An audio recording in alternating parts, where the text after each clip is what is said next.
ఇక పార్లమెంట్ ఎన్నికల ప్రచారంలో బీఆర్ఎస్ దూసుకెళ్తోంది. నల్లగొండ ఎంపీ అభ్యర్థి కంచర్ల కృష్ణారెడ్డికి మద్దతుగా సూర్యాపేట ఎమ్మెల్యే జగదీష్ రెడ్డి భార్య సునీత ఇంటింటి ప్రచారం నిర్వహించారు. స్థానిక 26, 35 వార్డుల్లో కేసీఆర్ చేసిన అభివృద్ధిని తెలియజేస్తూ ముందుకెళ్లారు. గారడి మాటలతో గద్దెనెక్కిన హస్తం పార్టీ పాలన అస్తవ్యస్తంగా తయారైందని, త్వరలోనే ఆ పార్టీ ప్రజా ఆగ్రహానికి గురికాక తప్పదని సునీత జగదీష్ రెడ్డి అన్నారు. అసెంబ్లీ ఎన్నికల్లో అమలు కాని హామీలతో అధికారంలోకి వచ్చిన కాంగ్రెస్ పార్లమెంట్ ఎన్నికల్లో మరోసారి మోసం చేయడానికి వస్తుందని అన్నారు.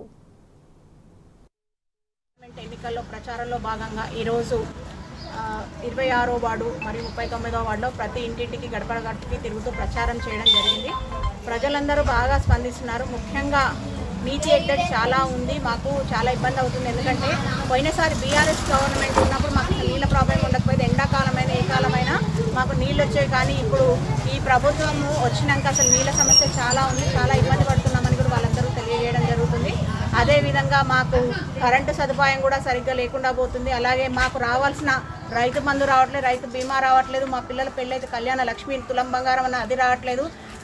మన పెన్షన్దారులు 4,000 ఇస్తాము అని ఓట్లు వేయించుకుంటూ 4,000 కాదు కదా, ఇప్పుడు 2,000 కూడా నెల నెల కరెక్ట్గా రావట్లేదని వాళ్ళందరూ కూడా చాలా వాపోతున్నారు.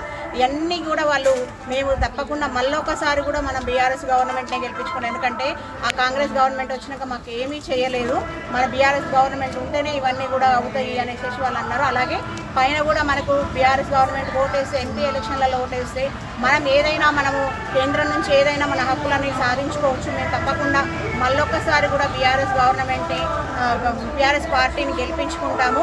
పైన మనకేం కావాలంటే అది చేయించుకునే విధంగా మనం అందరం కూడా సిద్ధంగా ఉండాలి. కాబట్టి మనం అందరం మళ్ళొక్కసారి కూడా మన కారు గుర్తు మీద ఓటు వేసి మన కంచర్ల కృష్ణారెడ్డి గారిని అత్యధిక మెజార్టీతో గెలిపిస్తామని వాళ్ళందరూ కూడా ముక్త కంఠంతో తెలియజేస్తున్నారు. ఈ నెల 13వ తారీఖు వచ్చే ఎలక్షన్లో అందరూ కూడా తప్పకుండా కారు గుర్తు మీద ఓటు వేయాలని అందరూ కూడా పొద్దుగాలనే వచ్చి, ఎందుకంటే ఎండలు ఎక్కువ ఉన్నాయి, పొద్దుగాలనే వచ్చి అందరూ కూడా ఓటు హక్కును వినియోగించుకోవాలని అందరికీ కూడా తెలియజేస్తున్నాను. జై తెలంగాణ.